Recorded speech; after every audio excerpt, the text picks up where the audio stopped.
হাদিসের আলো। 7টি কারণে আপনার রোজা সাথে সাথে ভেঙে যাবে। এই 7টি কারণ হচ্ছে রোজা ভঙ্গের কারণ। আমাদের অবশ্যই এগুলো জেনে রাখা ভালো, তা না হলে এমনও হতে পারে যে সারাদিন আমরা পানাহার থেকে বিরত থাকলাম, এতটুকুই ব্যাস এনাফ, অথচ কোনো একটি কাজ করার কারণে যে আমাদের রোজাটা ভেঙে গেল, এটা আমাদের বোধগম্য নেই। আল্লাহ তাআলা পরিপূর্ণ হিকমত অনুযায়ী রোজার বিধান জারি করেছেন। তিনি রোজাদারকে ভারসাম্য রক্ষা করে রোজা রাখার নির্দেশ দিয়েছেন। একদিকে যাতে রোজা রাখার কারণে রোজাদারের শারীরিক কোনো ক্ষতি না হয়, অন্যদিকে সেজন্য রোজা বিনষ্টকারী কোনো বিষয়ে লিপ্ত না হয়। এজন্য রোজা বিনষ্টকারী, রোজা ভঙ্গের কারণগুলো আল্লাহ তাআলা 2 ভাগে বিভক্ত করেছেন। এক হচ্ছে শরীরের ভেতর কোনো কিছু নির্গত হলে আপনার রোজাটা সাথে সাথে ভেঙে যাবে। আরেক হচ্ছে শরীর থেকে কোনো কিছু বের হলে, যেমন স্ত্রীর সাথে সহবাস করার কারণে আপনার শরীর থেকে যে সিমেন্ট নির্গত হয়, এর কারণে আপনার রোজাটা ভেঙে যাবে। নির্গত হোক বা না হোক, আপনার রোজাটা ভেঙে যাবে। আরেক হচ্ছে আপনি যখন শিঙ্গা কোনো কিছু লাগালেন, এই শিঙ্গা লাগানোর কারণে আপনার রোজাটা ভেঙে যাবে। বমি করার কারণে আপনার রোজাটা ভেঙে যাবে। এই জন্য এই রোজা ভঙ্গের 7টি কারণ আমি স্পেসিফিকলি বলে দিচ্ছি। এর 1 নাম্বার হচ্ছে স্ত্রীর সাথে সহবাস করা। স্ত্রীর সাথে সহবাস করার কারণে শুধু রোজাই ভাঙে না, বরং এই রোজাটা পরবর্তীতে কাজা তো আদায় করবেন এবং এর কাফফারা আরো কঠিন হয়ে যায়। যদি আপনি ইচ্ছাকৃতভাবে স্ত্রীর সাথে আপনি মেলামেশা করেন, এর কারণে পরবর্তীতে কাফফারাটা কঠিন হয়ে যায়। এ ব্যাপারে আল্লাহর হাবিব সাল্লাল্লাহু আলাইহি সাল্লামের এক হাদিসও আছে। এক রাসূল সাল্লাল্লাহু আলাইহি সাল্লামের কাছে এক সাহাবী যখন আসলেন, এসে বললেন, ইয়া রাসূলুল্লাহ, আমি তো ধ্বংস হয়ে গেছি। আল্লাহর হাবিব বললেন, কিসে তোমাকে ধ্বংস করেছে? বলে, আমি তো দিনের বেলা স্ত্রীর সাথে মেলামেশা করে ফেলেছি। বলে, তাহলে যাও, তুমি 2 মাস রোজা রাখো, লাগাতার রোজা রাখো। এটা কি তোমার সামর্থ্য আছে? বলে, না। লম্বা হাদিস, আমরা সবাই জানি। তাহলে কি করবা? তাহলে কাফফারা দিয়ে দাও। তাহলে কি করো? 2 মিসকিনকে 60 দিন খাওয়াও।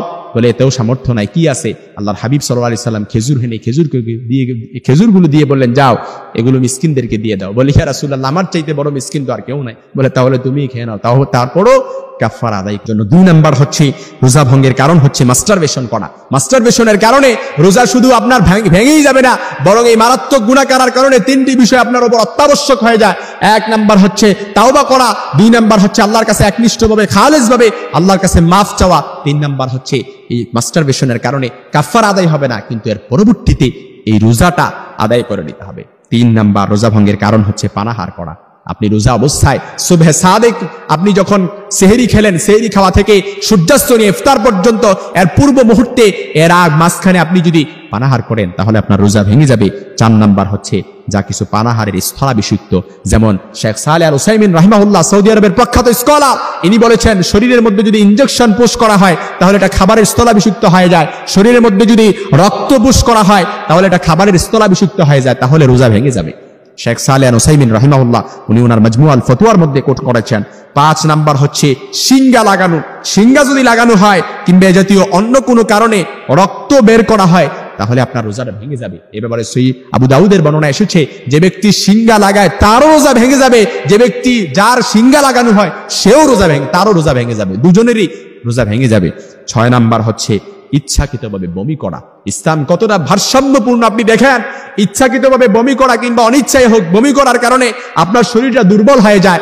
যখন আপনার শরীরটা দুর্বল হলো, আপনি যখন রোজা রাখলেন, এই যে উপবাস থাকলেন, এই উপবাসের কারণে আপনার শরীরটা দুর্বল হয়ে গেল।